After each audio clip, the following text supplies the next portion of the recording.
Oi, minha gente, como é que vocês estão? Sejam bem-vindos de volta aqui, o Explica Professor, para mais uma aula do nosso curso de Tecnologia dos Metais, dentro aqui da nossa playlist de tratamentos térmicos. Hoje a gente vai ver o tratamento térmico de recozimento subcrítico e alívio de tensões. Acompanhe aí.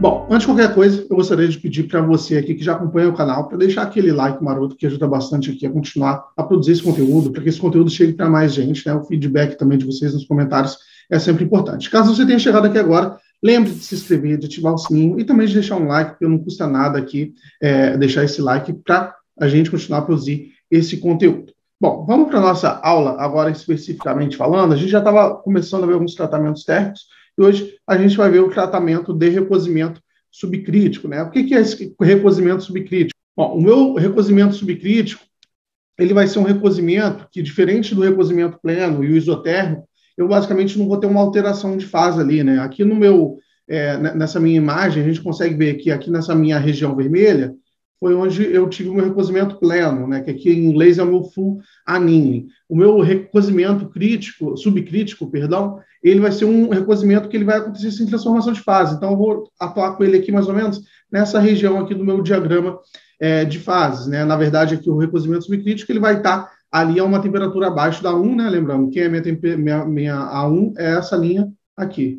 Então, o meu recozimento subcrítico, ele vai ocorrer abaixo da minha linha A1, ou seja, a minha linha ali da transformação autetóide, porque exatamente eu não quero ter uma mudança de fase ali. E ele vai ser utilizado ali para recuperar, né, a ductilidade do meu aço trabalhado a frio ou encruado, né? Isso aí, muitas vezes, quando eu estou fazendo um processamento, estou realizando um processo de conformação, de laminação, muitas vezes eu tento trabalhar aqui nessa minha faixa de temperatura, onde vai ocorrer a minha recristalização, né, que é o meu tratamento subcrítico, nada mais é do que uma recristalização, sem eu ter ali a minha mudança de fase. Por quê? Porque se eu estou trabalhando aqui nessa faixa de 600 até ali uns 700 graus, né, abaixo da minha temperatura autetóide, eu vou conseguir ter esse processo de recristalização, que eu chamo de recozimento subcrítico, e daí eu vou conseguir aliviar o meu encruamento, eu vou recuperar a minha ductilidade do meu material. Então, normalmente aqui o meu aquecimento, ele vai ser feito entre 595 e 675, né? A gente está vendo isso aqui, é mais ou menos essa faixa amarela aqui que a gente está trabalhando. A gente já vai falar do stress relief, que é o meu alívio de tensões, que também é um tema dessa aula, mas vamos começar aqui falando da recristalização. Depois eu vou ter que fazer um resfriamento aqui dentro no ar, né? Mas lembrando que eu não estou tendo transformação de fase aqui nesse processo, eu estou mantendo meu material com a fase que ele já tinha anteriormente, só estou realizando ali uma alteração na estrutura em termos de como estão os meus grãos ali, eu estou recristalizando aqueles grãos que foram alterados ali devido aos meus processos de deformação e encruamento. Isso a gente consegue ver aqui, ó, que as minhas principais alterações que ocorrem nesse tratamento são a recuperação e a recristalização das fases encruadas, né? O que é a recuperação e a minha recristalização? A gente, falando ali de um termo um pouco mais de ciência dos materiais, a gente tem uma aula de ciência dos materiais, eu vou botar aqui linkado para vocês, onde a gente aborda mais especificamente uma aula falando de recuperação e falando de recristalização e também de crescimento de grão, de um ponto de vista mais ciência dos materiais, mas de uma forma geral, eu tenho aqui o meu processo de recuperação, que ele ocorre em temperaturas menores, né? Ele é o primeiro processo que ocorre, na verdade, ele até ocorre aqui nessa mesma faixa de temperatura, mas ele é o meu primeiro processo que ocorre quando eu tenho um material deformado. Então, aqui nessa imagem, ó, eu tenho um estado inicial deformado a frio. Nesse estado inicial deformado a frio, eu tenho aqui muitas discordâncias, porque durante esse processamento de encruamento, eu tenho ali a produção de discordâncias e a multiplicação de discordâncias. Daí, eu começo a aquecer esse meu material e eu começo a ocorrer a recuperação. O que acontece na recuperação? Eu tenho ali o meu rearranjo das minhas discordâncias, né? Na minha recuperação, eu não tenho uma alteração muito grande ali das propriedades mecânicas do meu material. Como que a gente está olhando aqui nesse gráfico, aqui tem o meu recovery, que é a minha recuperação, e aqui eu tenho a minha tensão e eu tenho a minha dutilidade, né? A gente vê uma variação bem pequena dessas propriedades específicas, porém a minha densidade de discordâncias ali, elas já estão reduzindo um pouco. Por quê? Porque durante esse rearranjo das discordâncias eu tenho aqui a anulação de algumas discordâncias de sinais negativos. Aí, nesse processo aqui de rearranjo, as minhas discordâncias que estavam totalmente ali emaranhadas, elas vão tender a se organizar nessas estruturas aqui de subgrãos, né, poligonizadas, que a gente chama. E aí ele começa a formar essas estruturas aqui de discordâncias entre os subgrãos aqui dentro dos meus grãos que estavam formados anteriormente, né? Aí vai ser a continuação desse meu processo, onde eu vou ter a minha recristalização, que vai ser o surgimento de novos cristais não uniformados, né?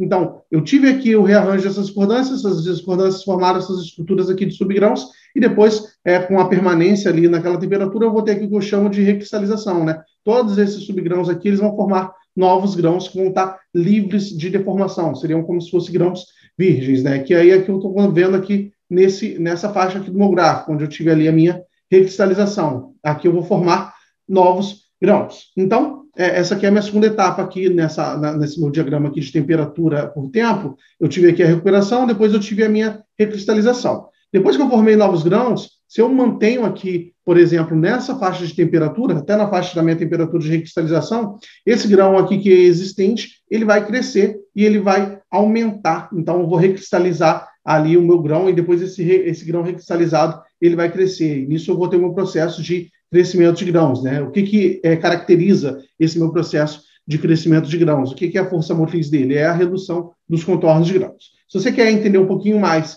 específico, ver algumas notações mais matemáticas desse caso em termos de ciência dos materiais, tem a aula aqui que eu linkei para vocês, que é uma aula que a gente fala só de recuperação, recristalização e crescimento de grãos. Porém, aqui esse é o processo que está acontecendo quando eu estou falando ali do meu recozimento subcrítico, né? Um recozimento que eu não estou tendo ali, basicamente, transformação de fase. Eu não estou transformando em alcenita para depois obter o meu material. E quando eu vou falar agora de alívio de tensões, ele vai ser nessa região aqui um pouco inferior do meu diagrama, né? O alívio de tensões eu vou produzir aqui nessa região azul do meu diagrama de fase. Então, o meu aquecimento ele vai estar num patamar inferior do que ocorre normalmente ali na minha recristalização. E o meu alívio de tensão ele é utilizado ali para reduzir tensões residuais em estruturas ou componentes após a soldagem, né? Se eu realizei um processo de soldagem, eu tenho um gradiente térmico ali, né? Quando eu estou soldando, o meu material ele vai aquecer e vai resfriar de forma diferente, ele vai transformar a fase.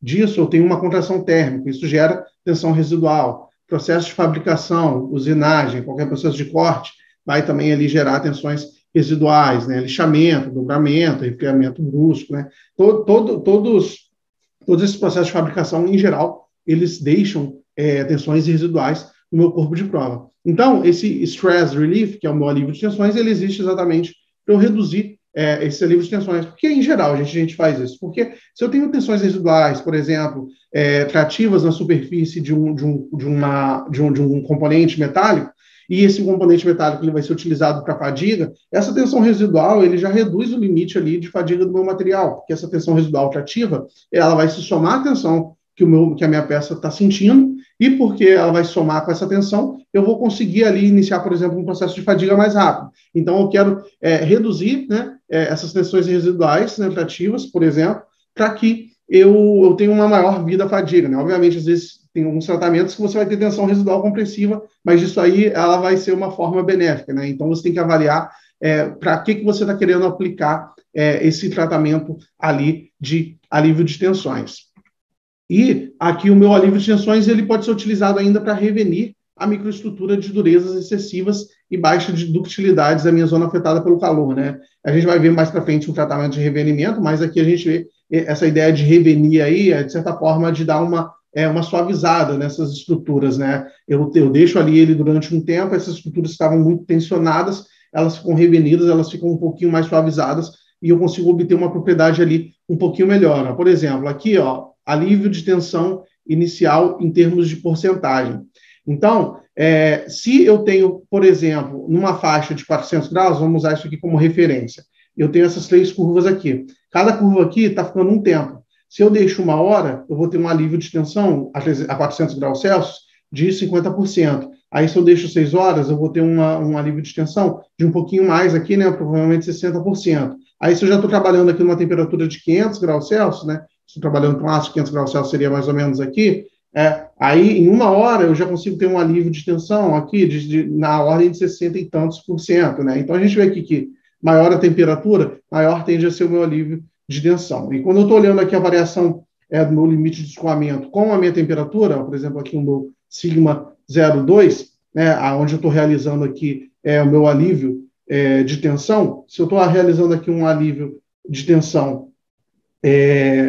com, por exemplo, 500 graus Celsius, e aqui um alívio a 100, né, a gente está vendo aqui que a minha tensão de escoamento ela está reduzindo. Né? Aqui eu tenho um ácido baixa liga, aqui eu tenho um ácido austenítico, e aqui eu tenho um ácido ao carbono. Então, esse é um tratamento muito bom quando eu não quero ter essa tensão residual no meu material. E, por fim, né, aqui a gente tem um gráfico só para a gente ver mais ou menos as faixas que a gente costuma utilizar esse alívio de tensão para alguns tipos de aço. Né? Aqui, ó, tem os tratamentos típicos de alívio de tensões em diversos tipos de aço. Ó, o tipo de aço, com 0,35% de carbono e tendo uma secção com menos de 3/4 de polegada. Né? Essa parte de polegada é importante, porque todo tratamento térmico depende ali de uma transferência de calor. Né? Então, o 0,35% é um aço ali, 1035, 1040, né? Porque tem ainda a faixa ali de a faixa ali de erro quando eu estou fazendo a minha classificação. Normalmente eu não preciso ali realizar um tratamento de alívio de tensões. Mas se eu tenho aqui 3/4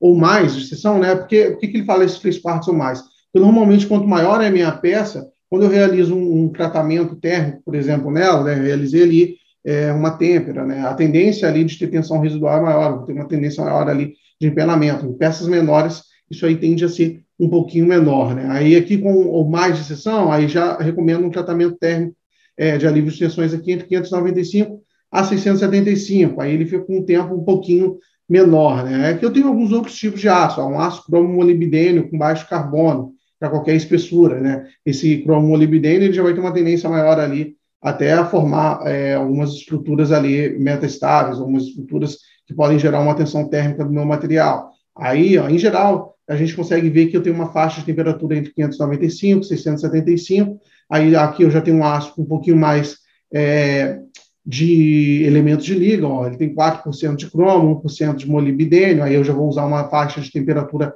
maior no alívio de tensão. Eu vou utilizar ali um tempo de alívio de tensão também maior. Então, você vai variar para cada tipo de aço, mas a ideia aqui é exatamente eu reduzir a tensão residual de uma forma geral no meu corpo de prova. Bom, minha gente, a aula de hoje foi isso. Eu espero que vocês tenham aproveitado. Deixem nos comentários aí, caso tenha ficado alguma dúvida. Lembro para vocês, caso vocês tenham chegado aqui agora ou não, para deixar o curtir, se inscreva no canal, ative o sininho aí, dê uma olhada em nosso programa de membros, caso você goste aqui do conteúdo, queira ser apoiador de alguma forma. Tem um valeu aí também para você apoiar o canal. Eu sempre fico muito grato quando vocês apoiam aqui. Isso aí me ajuda a continuar a produzir esse conteúdo aqui para vocês e cada vez com mais frequência. Eu espero vocês numa próxima aula aí. Tchau, tchau.